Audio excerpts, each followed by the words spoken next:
Bonjour et bienvenue à Finance 360 avec Alex Demers. Aujourd'hui, nous sommes mardi le 16 janvier 2024 et nous sommes rendus à l'épisode 197 du podcast. Et dans l'épisode d'aujourd'hui, je vais revenir sur les données de l'inflation au Canada et aux États-Unis. Donc, c'est par rapport à l'IPC, l'indice des prix à la consommation.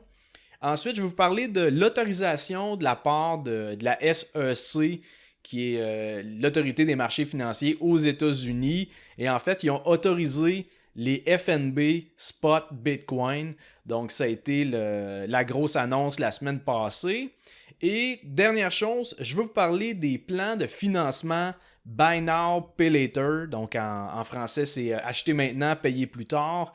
Et je vais vous parler de ça vis-à-vis les commerçants, donc ceux qui offrent cette option-là, mais surtout, je vais vous parler de ça par rapport à l'endettement des consommateurs parce que les paiements, les financements Buy Now, Pay Later deviennent de plus en plus attrayants et ça devient une autre solution pour ceux qui ont déjà des cartes de crédit assez remplies. Donc, on va commencer tout de suite avec les données qu'on a obtenues ce matin. Donc, en fait, c'est concernant l'indice des prix à la consommation pour le mois de décembre au Canada. Et on a pu voir que l'IPC, elle a augmenté de 3,4%. Et ça, évidemment, c'est une remontée de l'inflation parce que si on regarde par rapport au mois de novembre, à ce moment-là, on avait une augmentation de 3,1%. Donc, de 3,1 à 3,4% en décembre, légère hausse de l'inflation. Et on a également obtenu l'IPC annuel moyen pour 2023, donc qui a été à ce moment-là de 3,9%. Donc, 3,9% pour l'année 2023. Et ça, à l'exception de 2022, 3,9%, c'est la croissance annuelle la plus importante depuis 1991. Et je vous rappelle qu'en 2022, on avait battu un record en fait qui date de 40 ans avec un taux d'inflation annuel qui avait grimpé à 6,8%. Donc cette année à 3,9%, on est beaucoup plus bas, mais reste que historiquement, c'est un niveau d'inflation élevé. Et d'ailleurs, à ce sujet-là, hier, la Banque du Canada, elle a dévoilé les résultats de son sondage qu'elle a fait auprès de 700-800 dirigeants d'entreprises. Évidemment, c'est des entreprises canadiennes.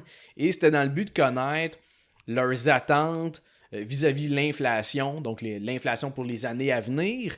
Et selon l'enquête, environ un quart des entreprises pensent que le taux d'inflation ne descendra pas à 2%, ce qui est la cible de la Banque centrale, avant une période d'au moins 4 ans. Donc, on peut voir que 25% des entreprises canadiennes sont encore un peu craintifs vis-à-vis de l'inflation. Ils pensent encore qu'on va rester au-dessus de 2% pour au moins 4 ans. Donc, je suis quand même plus ou moins d'accord avec eux, c'est-à-dire que je m'attends effectivement que l'inflation demeure élevée, du moins en 2024. Comme je vous dis, je pense qu'il va y avoir une légère remontée qui va se dessiner. Là, à savoir, pendant 4 ans, je pense que ça reste un petit peu légèrement pessimiste. Je pense que d'ici 2025, la fin de 2025, on devrait retourner dans les environs de 2%. Et si on regarde un peu les autres résultats de l'enquête de la Banque du Canada, on peut voir que dans l'ensemble, les entreprises sont moins nombreuses à vouloir augmenter leur prix. Et ça, c'est du fait que la demande, elle affaiblit. Donc, c'est sûr que si tu continues à augmenter tes prix, à un moment donné, il va y avoir de moins en moins d'acheteurs qui vont être en mesure de l'acheter. Et là, en même temps, avec la conjoncture économique, je pense que ça va ralentir justement la possibilité de monter ses prix. Et les dirigeants, en fait, qui ont l'intention de continuer de monter le prix, ils vont justifier ça avec les hausses salariales, c'est-à-dire qu'ils n'ont comme pas le choix de monter les salaires de leurs employés pour que ça vienne fitter un peu avec l'augmentation du coût de la vie. Et à ce moment-là, ils vont également monter leur prix pour être en mesure de rétablir leur marge de profit selon les hausses salariales qu'ils vont avoir faites. Donc, c'est un peu ça la picture au niveau des attentes des dirigeants d'entreprise au Canada. Donc, on voit encore de l'inflation pour la prochaine année et pour, comme je vous dis, un quart des entreprises, des dirigeants d'entreprise, ils voient encore un taux d'inflation au-dessus de 2% pour au moins 4 ans. Sinon, si on regarde du côté des États-Unis, la semaine passée, on a pu voir exactement les mêmes données concernant l'inflation pour le mois de décembre, c'est-à-dire que l'IPC, elle a également augmenté de 3,4% comparativement à 3,1% pour le mois de novembre. Donc, l'inflation aux États-Unis et au Canada est au même niveau présentement. Par contre, les économistes au niveau des États-Unis, ils prévoyaient une augmentation de seulement 3,2%. Donc, l'inflation qui est passée légèrement au-dessus des attentes des économistes, donc au-dessus des prévisions. Et d'ailleurs, selon moi, c'est ça qui a fait chuter le SP500 et l'indice Nasdaq au courant de la semaine passée, comme si les investisseurs ont commencé à avoir peur que la Fed ne puisse pas baisser les taux d'intérêt autant que prévu, du fait que justement l'inflation pourrait se remettre à remonter. Donc ça a causé un peu d'inquiétude du côté des marchés US. Et du côté des marchés américains, c'est aussi la saison des résultats financiers du mois de janvier qui commence. Donc logiquement, ça va être les earnings d'un paquet d'actions qui font partie de mon portefeuille. Entre autres, il y a Microsoft, Google, Meta, Netflix, Intel, etc. Donc, tous des résultats financiers qui vont sortir au cours des prochaines semaines. Et encore une fois, les résultats financiers des compagnies, ça nous permet de prendre le pouls de la santé économique des États-Unis. Par exemple, si on regarde la semaine passée, on a pu voir que la banque américaine Citigroup, elle a annoncé la suppression de 20 000 postes dans le monde. Donc, eux autres, ils appellent ça une réorganisation stratégique. Mais tu sais, tu peux bien appeler ça comme tu veux. Ça reste que Citigroup va couper 20 000 emplois à l'international. Donc, tout ça pour dire que les earnings des prochaines semaines, ils vont nous permettre d'évaluer un peu le comportement des consommateurs. Est-ce que le monde achète autant? Est-ce que les gens sont prêts à... Où est-ce que le monde met leur argent?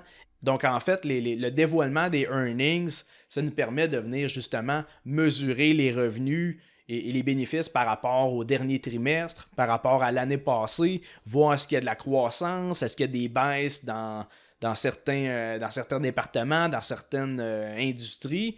Et ça sert à ça, en fait. C'est que par trimestre, on est capable un peu de voir l'évolution en se basant sur les chiffres des plus grandes compagnies qui composent en fait l'économie américaine.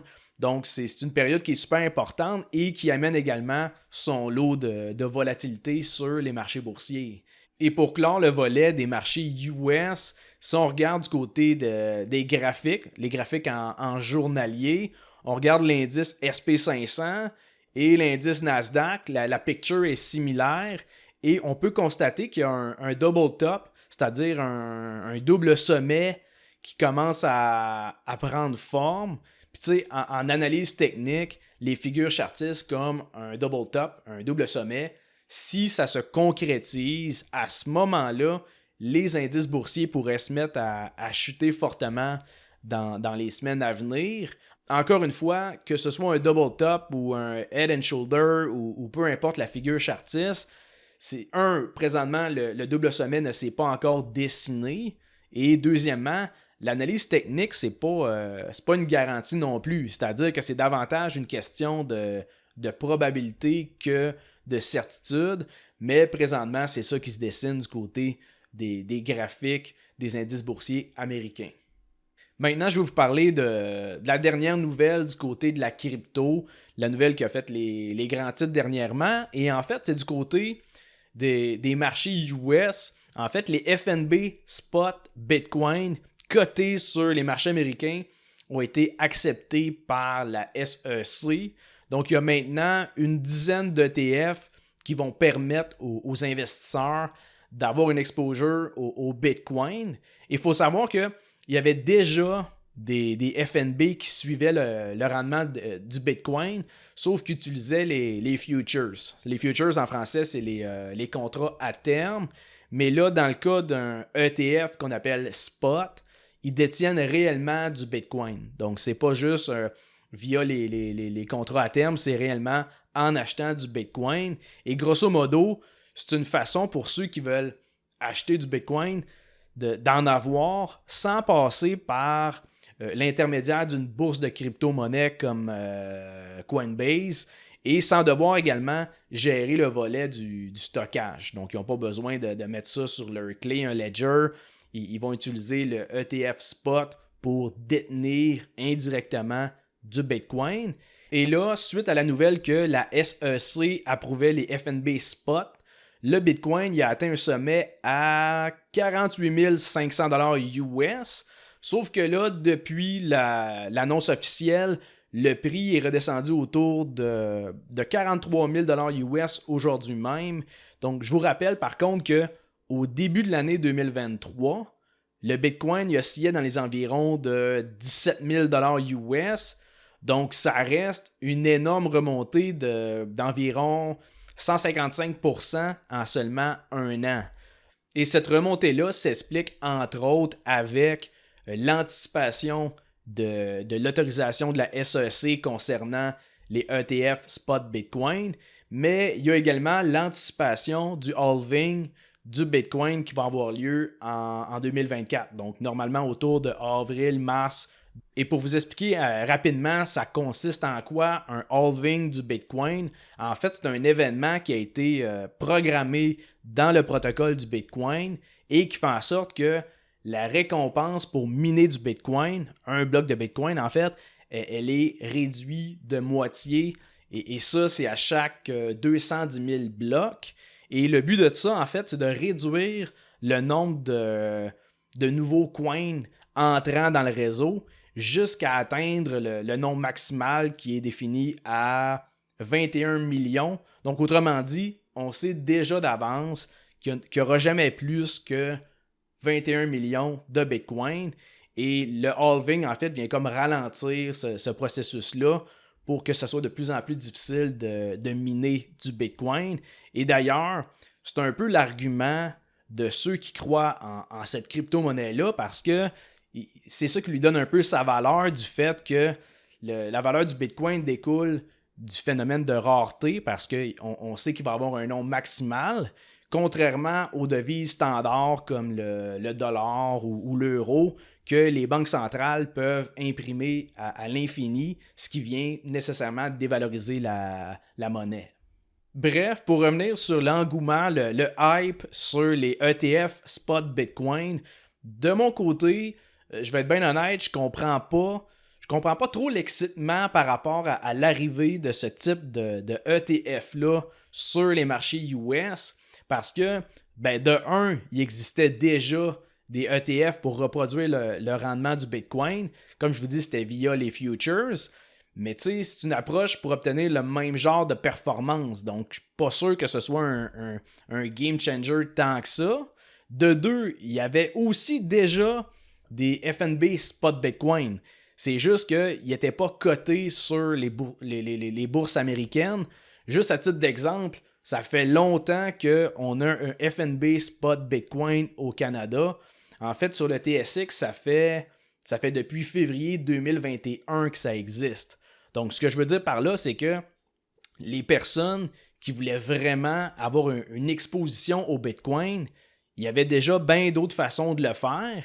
Et de trois, le fait d'acheter des parts d'un ETF pour détenir du Bitcoin, ça va un peu à l'encontre du concept de la crypto-monnaie, c'est-à-dire que ça ne suit pas leur philosophie de base qui est « not your keys, not your coins ». C'est-à-dire que si ce n'est pas l'investisseur qui stocke lui-même sa crypto, par exemple sur un ledger, théoriquement, ce n'est pas réellement sa crypto du fait qu'il reste à la merci de l'entité qui détient réellement cette crypto-là pour lui en son nom.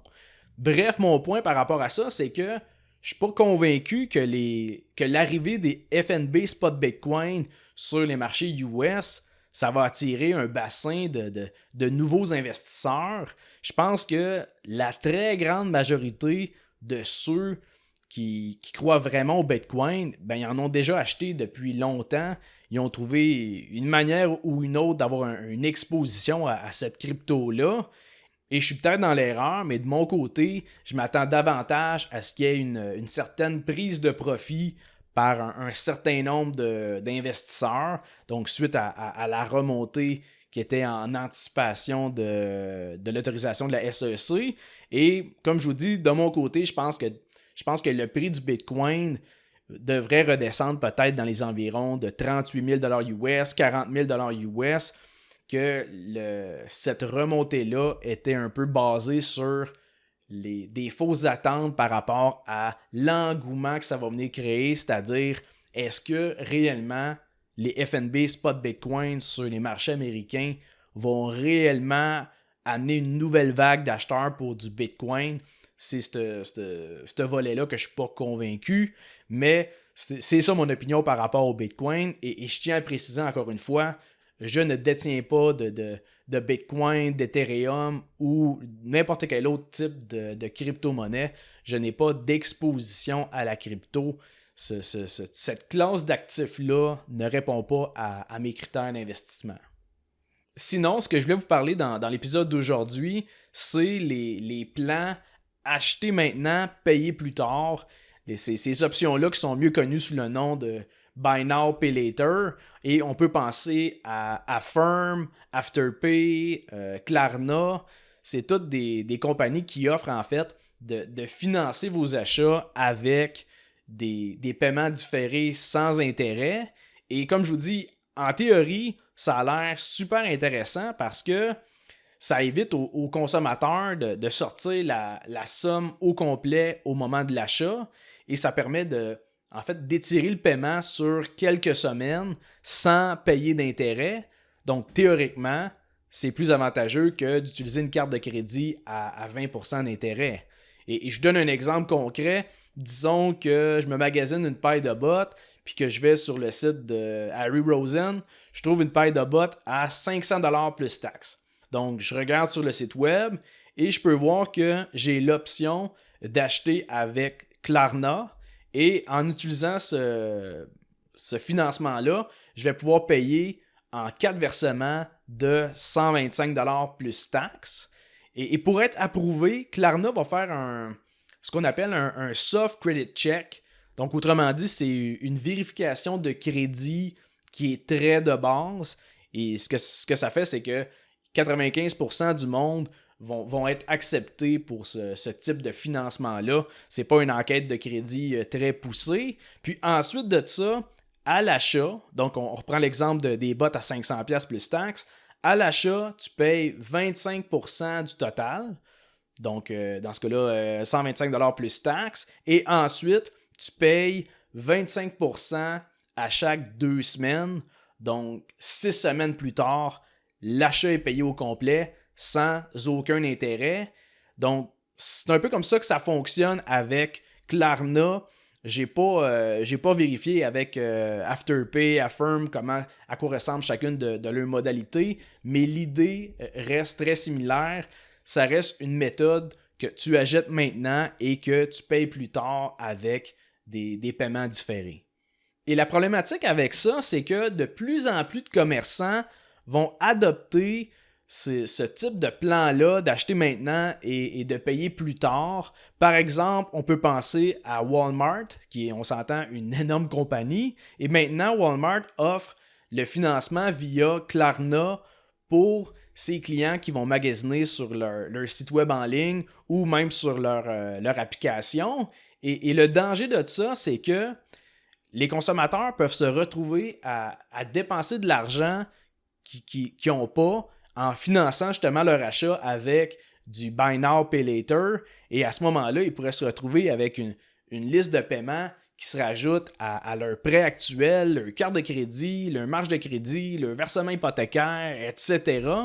Et l'autre chose, évidemment, c'est que c'est sûr que si tu payes dans le délai prédéterminé, disons 4 versements aux 2 semaines sur une période de 6 semaines, dans ce cas-là, Si tu payes à temps, ben t'as pas aucun intérêt à payer, c'est fantastique. Par contre, disons que tu n'arrives pas à faire un paiement à temps, c'est sûr qu'à ce moment-là, tu te retrouves avec des frais de retard, qui est un peu l'équivalent des intérêts sur une carte de crédit. Et pour ceux qui se demandent comment Affirm, Afterpay, Klarna, toutes ces compagnies-là font de l'argent s'ils ne chargent pas d'intérêt au client, à l'acheteur, ben en fait, la réponse est simple. C'est le commerçant, c'est-à-dire celui qui vend le produit, qui va payer un pourcentage de commission à ces compagnies-là. Et on peut comprendre que les commerces sont prêts à payer des commissions comme ça parce que l'option Buy Now, Pay Later, ça génère plus de ventes du fait que, comme je vous dis, les acheteurs, ils peuvent étirer leur paiement sans payer d'intérêt, sans utiliser leur carte de crédit. Donc, c'est sûr que ça paraît comme étant un excellent deal, puis une belle façon de pouvoir se payer des choses sans sortir tout le montant upfront. Par contre, du côté des consommateurs, il faut s'assurer de ne pas tomber dans la surconsommation puis de se retrouver à financer vos dépenses avec du Buy Now, Pay Later en vous disant que plus tard, ben vous allez arriver à payer tout ça dans le futur.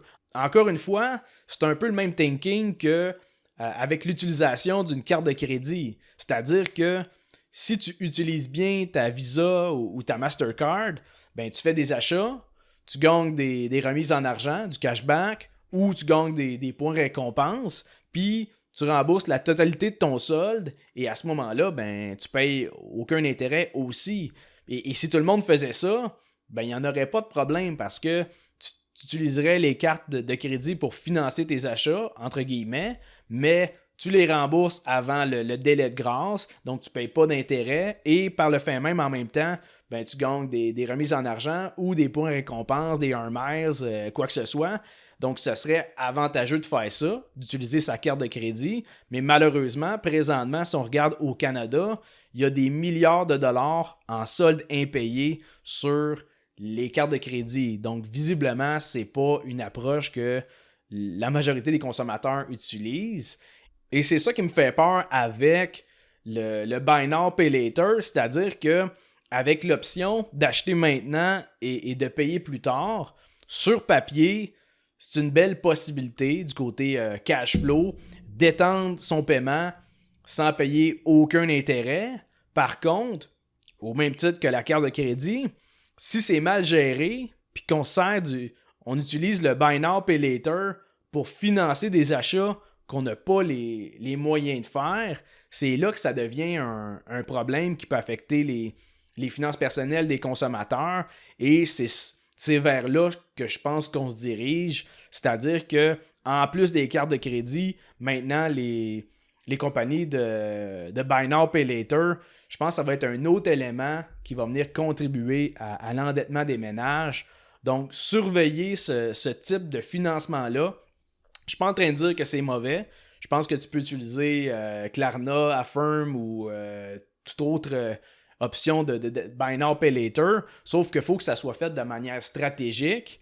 Et du côté des commerçants, je comprends tout à fait la raison d'utiliser ce type de financement-là, surtout avec la santé financière des consommateurs.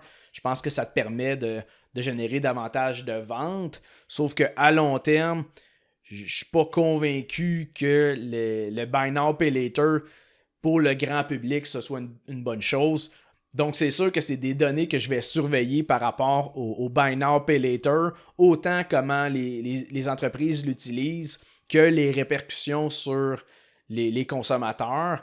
Et je pense que ultimement, on va se retrouver avec de plus en plus de ménages en insolvabilité parce que ce type de financement-là va se rajouter aux cartes de crédit, marge de crédit, prêt auto, prêt étudiant et tout ce lot de dettes que beaucoup de personnes doivent réussir à payer à chaque mois. Donc, je vais terminer l'épisode là-dessus. J'espère que ça vous a permis de mieux comprendre le phénomène de Buy Now, Pay Later. J'espère également que ça va vous éviter de commettre des erreurs du côté de vos finances personnelles. Et encore une fois, si vous appréciez le podcast, laissez un 5 étoiles sur Spotify, laissez un review sur Apple Podcasts, l'application Balado sur votre iPhone. Suivez ma chaîne YouTube qui est Traders360. Et si vous aimez le podcast, comme je vous dis, c'est une belle façon de m'encourager. Et on se revoit mardi prochain pour un autre épisode de Finance 360.